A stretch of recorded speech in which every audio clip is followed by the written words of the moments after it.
Hello, magandang gabi sa inyong lahat. Bago lahat yung mga subscriber ko na fan ni Jay Costura. Okay lang kung ayaw nyo dito sa pinapanood nyo sa akin. Tandaan nyo mga menha, yung re-reaction ko kasi dito nasa public ito. Kasi minsan may nagagalit katulad do last time. May nagalit sa akin. Kung di ka naniniwala dyan, wag mong i-content. Wag mong panoorin kung hindi ka naniniwala. Same to you. Kung hindi ka naniniwala din sa akin, ba't mo ko pinapanood? Pag ikaw pwede, ako hindi. 'Di ba? Ngayon, kung halimbawa, meron kayong tutol dito, sa mga napapanood nyo sa akin na pagdidibang ko regarding dito, PM nyo ako, mag-usap tayo. Hindi ko naman kayo bibiguin eh. Hindi ko kayo awayin, promise. PM kayo sa akin para malaman niyo yung totoo. Anyway, so itong video na to regarding diyan ito kay Sir Jay Costura. Black Magic yung title. So panoorin natin ano ba yung meron dito. Hi sa mga Nostronatics worldwide. So, wag lang ito lumabas ha. Pag lumabas po yan, ikikimo po ako. Hindi ako papayag pag lumabas to. Pag ito lumabas, Hindi po ako pwede hindi ka pwede ikimo. Kasi Hindi pwedeng kikimo. ito lumabas, Hindi po ako pwede hindi ka pwede ikimo. Bakit? Paano kung yun ang order ng doktor? Sigurado ka ba na Diyos sa ginagawa mo, Sir Jay Costura? Siguraduhin mo lang, wala namang problema kung totoo yung ginagawa mo, kaya lang, sigurado ka ba dyan? Na papapigilan mo yung gagawin? Kasi, Nangangalit alam po. mo na, Bakit?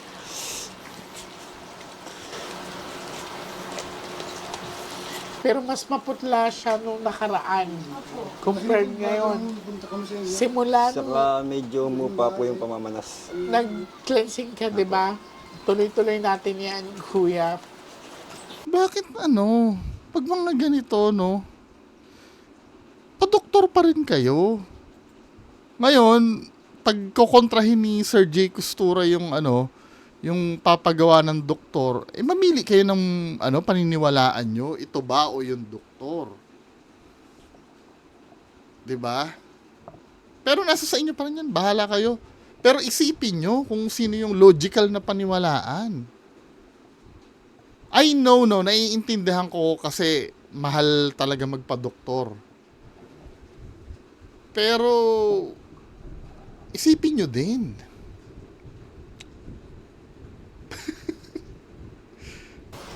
Minsan po hindi po ako nakapag-cleansing kasi madalas po ako napapahit. Nahihilot yung katawan eh. Sa ngalay po. Sige lang, basta tuloy-tuloy mo lang ha.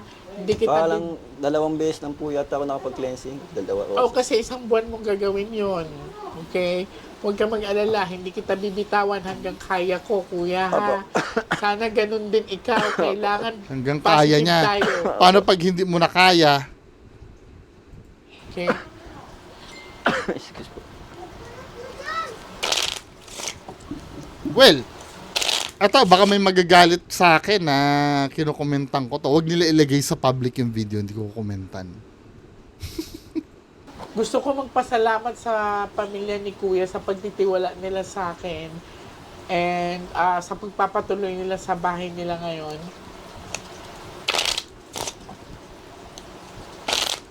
Ready ka na, kuya? Kasweet naman. May taga ng tubig. Akin na kamay mo, kuya. Magdasal ka na lumabas ang Ace of Heart, alas na puso or alas na bulaklak. Pag yan lumabas, makakasurvive ka. Bakit kailangan ipapag-pray mo na lumabas yung bara? Hindi ba pwedeng ipag-pray mo na diretsong makasurvive siya? Kailangan talaga pahalagahan yung sasabihin ng baraha? Hindi, di ba? Mas practical yun eh. Magdadasal ka na rin lang. Nakikinig naman ang Diyos. Bakit hindi mo pahilingin na umigi ang nararamdaman mo? kesa sa lumabas yung baraha. Ano ba? Ace na heart po. Alas na puso Alas na puso. or alas na bulaklak. Ang Ace of Heart is buhay. Ang flower is growth. Kuya. Tsaka ang hindi ko maintindihan dito, ano ba kasi, para maintindihan naming mga audience, ano ba kasi yung problema nito? Kasi hindi namin alam eh, sasabihin mo, pagagalingin mo yan or kung ano pa man, ano ba talaga nangyayari? May sakit ba si kuya na hindi gumaling or what? Okay.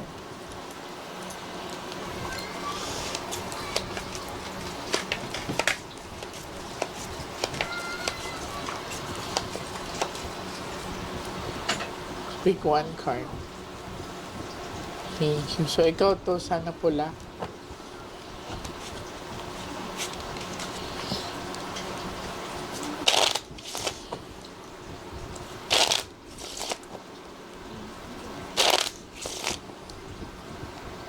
Cut the cards into 3. Huwag ka magmadali, okay?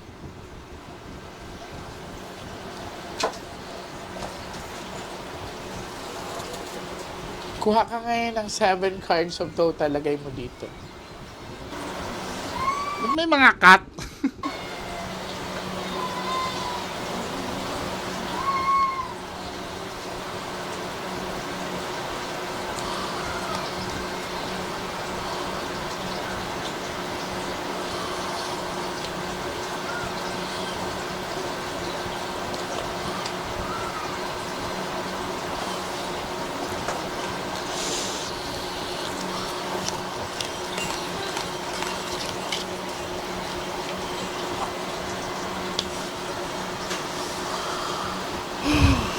Kinakain ka rin ng emotion mo. Minsan po, pag sobrang sakit po. Nagkaka-anxiety siya. Parang Generic! Kasi may pinagdadaanan eh. Generic. Objection, generic. ito na bumigay na. Generic ang reading. Kuya, lumaban ka. Pag sobrang sakit po, ganun po yung nangyayari sa akin. Kaya minsan po, tinatawag ko po sila. Niyayakap ko po sila, tapos niyayaya ko po sila magdasal buong pamilya ko. Very May good pimple ako dito sa sa labi. yan. Kasi Ganun po minsan parang gusto niya magwala ba? Parang, yun ang nakikita ko. Parang, Generic. naaano utak mo. Tutuliro po. Natutuliro ka. Generic, generic. Ang ginagawa ko po sa kanila, Dasal na. pinapatawag ko po silang lahat. Tapos nag-prayer meeting po kami dito. Para Maganda bumalik po yan. sa dati. Okay. Sinagot ka, kuya. Sinagot ka, ha? Mabait si Lord. Huwag mong questionin bakit ikaw. Okay? Alam ko wala kang ginagawang masama. Nakita yung Ace of Hearts, sinagot daw. Pero huwag mo siyang questionin bakit ikaw ang nagkakaganyan. Minsan na ito naitatanong ko po sa inyo. May mga dahilan ang lahat, kuya. Kaya po.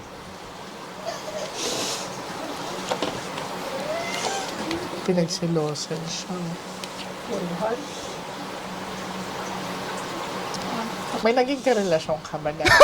Marami. Sabi ko na magtatanong eh. Hindi makakatiis tanong ng tanong yan. Yung sa tanong na yun, dun magsisimula yung cold reading niya. Diba? Po. Pinagsilosan ka, so pumatol ka yata sa may asawa. Or, Meron po, kaso nga lang, Base na ito sa sa cold reading na ito, men eh. Yung mga information na ganyan, nagkaroon na ng kwentuhan yan bago mag-start ang session, 'di ba? Who knows? Kung ano-ano mga tinanong at nakwento na rin yan na nagkaroon ng karelasyon sa may asawa, etc. Kasi sometimes hindi mo naman maaalala kung ano yung kinwento mo eh. Lalo na pagka kino-cold reading ka na. nag-break din po kami. nag-break din kayo. Apo. Kasi Pero parang hindi may naman po nalaman ng nasagasaan. asawa. Kahit na kuya, parang may nasagasaan Apo. ka. Kasi number Nag-break. 3 of hearts is third party. So, ang nang sa kanya is titingnan natin ha, basta ang pasalamat mo kuya. Hindi niya na mabasa ko ano yung anong ibig sabihin ng karta mo ha. Three of Hearts is third party. Oh, yung isa. So, ang nang ano sa Oh, kanya oh, is, oh. titingnan natin ha, basta ang pasalamat mo kuya, sinagot ka. Papayag akong ikemo ka. Okay? Papayag ako. Sabay- Alas na puso yan. Sa kanya nakasalalay kung ikikemo o hindi, no?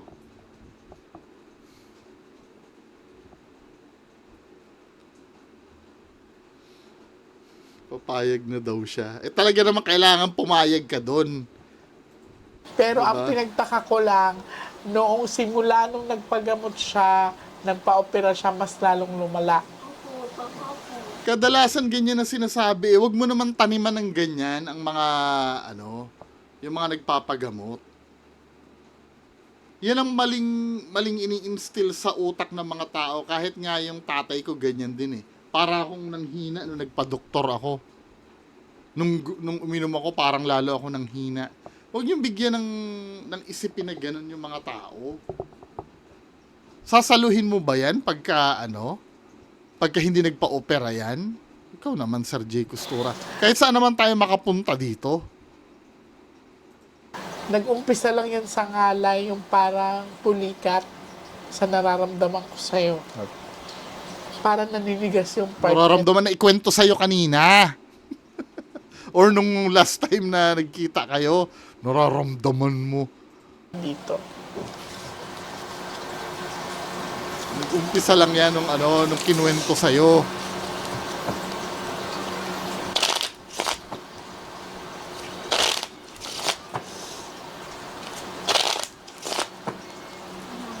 Cut the cards into three.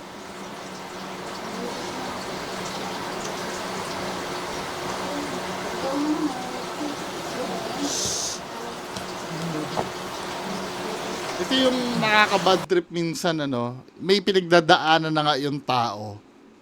Tapos kung ano-ano pa yung sinasabi. Na at the end of the day, wala rin lang namang kasiguraduhan kung matutulungan niya o hindi. Ilang babae ang pinagsabay mo? Sige, tanong pa! Isa lang po yun. Tanong pa. Pero alam mo, Basahin mo kung ilan! Hindi yung nagtatanong ka! Di ba? Mababasa mo naman yun eh. Kung talagang may vision kaya, nakikita ko dito, 5 babae yung pinagsabay-sabay mo. Hindi yung ilang babae yung, come on. asawa siya. Hindi po, matagal na po na... Tamo, hindi mo alam dahil tinatanong mo, nagko-cold reading na ito eh. Hiwalay. Bago nalaman ko na Okay. Oo. Parang itinago Naka-cold reading na si Sir J. Costura. po sa akin ng babae na may Na may asawa. asawa siya. Hindi rin kasi ako pumapatol sa may asawa. Kasi alam ko pong ipakapahamak po ng buhay ko. Pero late mo nga nalaman na may asawa siya. Sige, Sa may break cold na reading po. na si Sir J. Costura. Kaya ka ng 9 cards. Lang niya po yung cleansing. Sige. May cold reading na. Ituloy lang niya po yung cleansing ha kasi ang napansin ko sa kanya, medyo hindi siya maputla kagaya nung una ko siya makita. Nakipinagbalot mo. Narinig pa, di yung isa.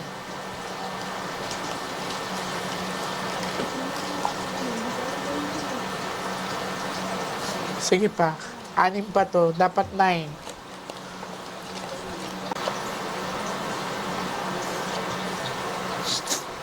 Diba? Mag-asawa. Mag-partner kasi to. Siyempre, Sa na-cold tinanong reading. ko naman siya about sa hindi naman po nalaman ng asawa niya na naging nag-on kami. Hindi mo kasi masasabi, kuya. Kaya nga po, Paano kung ang may mga kakilala or kamag-anakan nyo na flower nice. Okay. So, binibigay sa'yo. Ang unang lumabas is alas na puso. Ang pangalawang lumabas ay, Flower. ano nga ito? Flower. So, anong hiningi natin sa taas? padaling po yung pa ako sa klako po. Ace of heart Opo. and ace of flower binigay sa'yo. Have faith, ha? Opo. Siguraduhin mo na magkakatotoo yan. Kasi when you say chemotherapy, may parang cancer na ito si kuya eh. Tapos kailangan kumain siya ng maayos, ate. Tapos, Oy, nag-ano na. Nagbibigay na ng medical advice. huwag niyo siya hayaang nakababad lang dito. Dapat na sikatan siya ng araw, lalo na pag umaga. May medical advice na. Kasi ang nangyayari sa kanya, una, ginugulo isipan niya para siyang binabaliw. Ayun na. Okay? Generic. Ito yan, inuuntog na nga po ulo niya dyan. Oo, kasi talagang masakit na ulo niya eh. Lalo 3 araw po siyang hindi nakakatulog. Huwag mo yung ulo mo. Dasal lang, kuya. See? Naghingi tayo sa kanya na sign kung dapat ka bang i-chemo at makakasurvive ka. Pinagbase doon Magkasunod po sa... yan. Ano ba Nakita yan? mo sa pulso mo yan, makakasurvive ka. Hindi, don't get me wrong. Ako ay positive. Positive din naman. Kailangan lahat maging positive tayo. Pero yung the way mo i-manipulate yung situation para ikaw yung maging dahilan kung bakit magiging positive yung mararamdaman ng pasyente, mukhang hindi naman maganda yun, di ba? Biruin mo, sabihin mo, mag-pray ka na lumabas ang heart. Hindi ba pwede mag-pray tayo na gumanda ang pakiramdam ni kuya? Or maging positive yung result ng di ba, Min?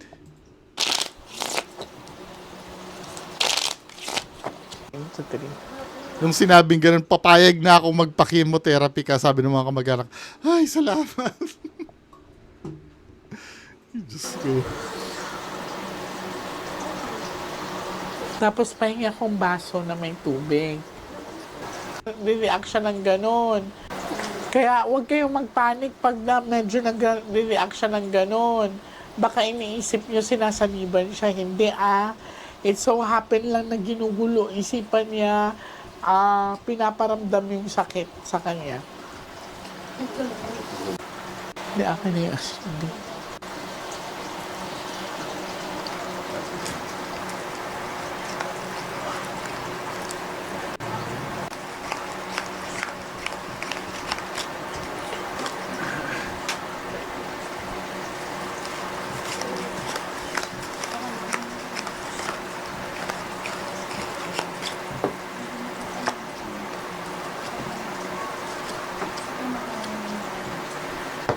Ginawan nga talaga siya. Huwag kang mag-alala. Ang pinapakita lang dito, ang nangyari sa'yo ay hindi normal. Pinagawan ka talaga. Di ba? Paano mo ma-make sure na dahil sa baraha?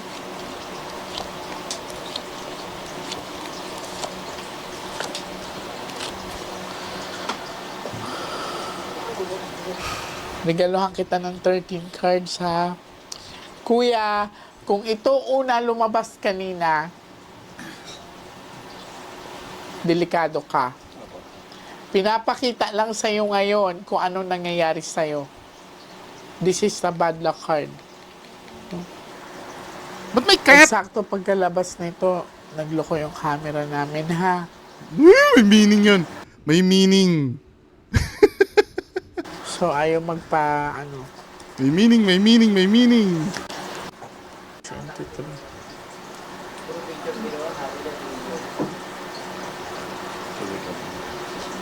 Oo, napaka-caring naman. May taga-painom ng tubig.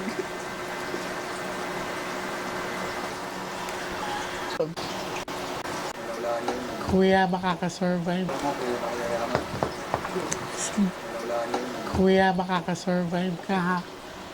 Paano mo nalaman? Hindi mo pa nga nabubunot yung baraha. Kasi nai-stress na sa'yo, nakita mo. Kaya sabi mo, makakasurvive. Makakasurvive ka po.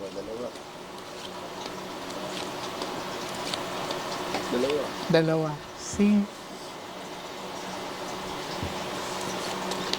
Huwag mo na isipin yung mga nakaraang nagawa mong negative, ha? Ano yung meaning ng mga baraha na yan? Dulo-dulo yan. Magkatapatan. Dulo-dulo. Naintindihan mo ang sinabi sa'yo? Okay. Paano yung pagbagsak mo ng baraha, hindi yun yung naging dulo? Dahil sa arrangement mong yan? Lagyan mo asin.